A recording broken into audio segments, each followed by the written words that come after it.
Hello friends, welcome to my YouTube channel. आज हम बात करेंगे गर्मियों में खिलने वाले बहुत ही सुंदर से फूल केला लिली के बारे में। इसमें कई सारे डिफरेंट से कलर होते हैं। इसे हम बल्ब से आसानी से ग्रो कर सकते हैं। इसके बल्ब वैसे थोड़े कॉस्टली होते हैं और इसका पौधा अगर हम बाज़ार से परचेज करना चाहें तो वो हमें और ही ज़्यादा महंगा मिलता है।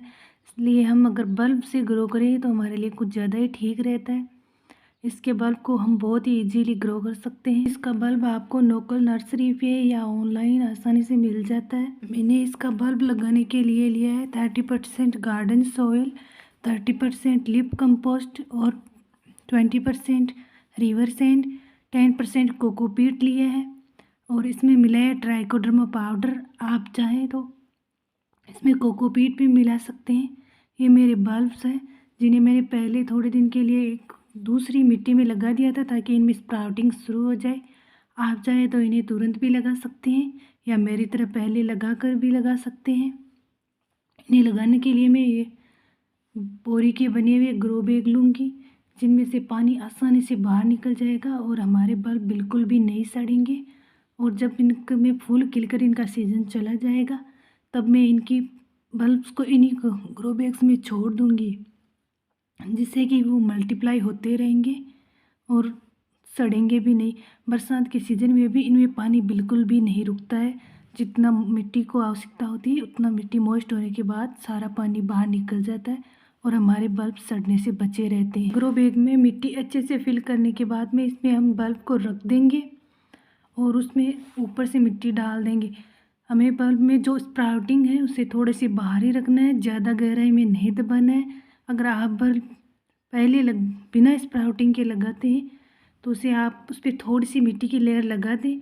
ज़्यादा मिट्टी नहीं डालनी है क्योंकि ज़्यादा मिट्टी डालने की वजह से जो स्प्राउटिंग निकलती है वो मिट्टी में सड़ जाती है। इसलिए हमें थोड़े बल्ब को बाहर ही रहने देना है जिससे कि थोड़ी बहुत रूट्स बाहर दिखती रहे, जिससे हमारा बल्ब सड़ता नहीं है और ग्रोथ भी अच्छी होती है।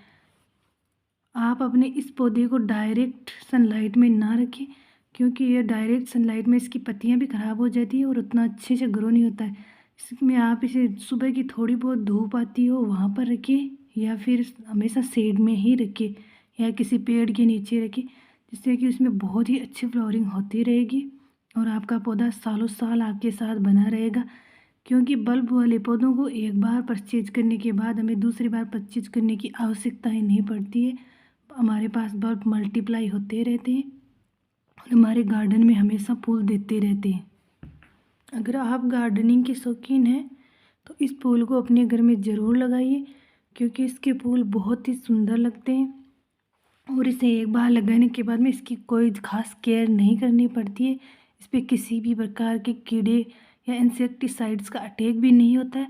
बस आपको ध्यान इतना रखना है कि इसे डायरेक्ट सनलाइट में नहीं रखना है क्योंकि डायरेक्ट सनलाइट की वजह से इसकी पत्तियां भी ख़राब हो जाती है और ये पौधा उतना अच्छे से ग्रो नहीं करता है। इसलिए आपको इसे शेड में रखना है और इसमें वाटरिंग का खास ख्याल रखना है क्योंकि ज़्यादा पानी देने की वजह से बल्ब वाली पौधों के बल्ब हमें बहुत ज़्यादा बार सड़ जाते हैं। इसलिए हमें इस बात का पूरा ध्यान रखना है कि इसमें पानी तभी दे जब इसकी मिट्टी थोड़ी सूखने लग जाए, नहीं तो हमारे बल्ब सड़ जाएंगे और हमारा पौधा ग्रो नहीं हो पाएगा। ये देखिए मेरे पास 3 बल्ब थे जिनमें से 2 को मैंने पहले लगा लिया था इसलिए उनमें से स्प्राउटिंग हो चुकी थी और एक में स्प्राउटिंग नहीं हुई थी क्योंकि मैंने उसे लगाया नहीं था। अब मैंने अपने तीनों पौधों को लगा दिया है ग्रो बैग्स में। अब मैं इनमें पानी दूंगी।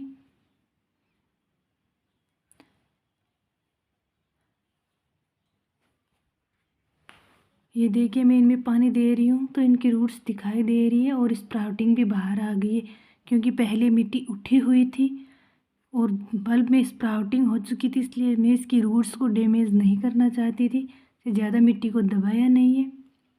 अब जैसे जैसे पानी जाएगा इसमें ये मिट्टी अपने आप बैठ जाएगी और हमारे बल्ब्स की स्प्राउटिंग बाहर दिखने लग जाएगी अच्छे से।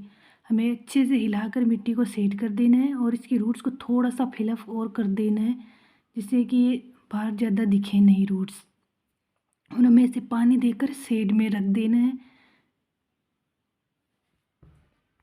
अगर मेरी ये जानकारी आपको अच्छी लगी हो तो मेरे चैनल को सब्सक्राइब ज़रूर करें और बेल आइकन को प्रेस कर दें।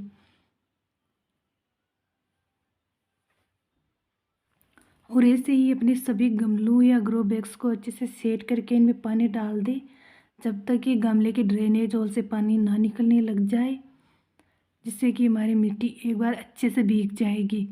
ये देखिए मेरे ग्रो बैग्स में मैंने पानी डाला और अभी पानी नीचे निकल रहा है, क्योंकि मेरे ग्रो बैग्स बोरी के बने हुए हैं और इनमें एक्स्ट्रा पानी बिल्कुल भी नहीं रुकता है। ये बहुत ही ईजीली निकल जाता है। जितना मिट्टी मॉइस्ट होने के बाद में पानी बिल्कुल नहीं रुकने के कारण हमारे बाल बिल्कुल भी नहीं सड़ेंगे और हमें ओवर वाटरिंग की टेंशन ख़त्म हो जाएगी। Thanks for watching.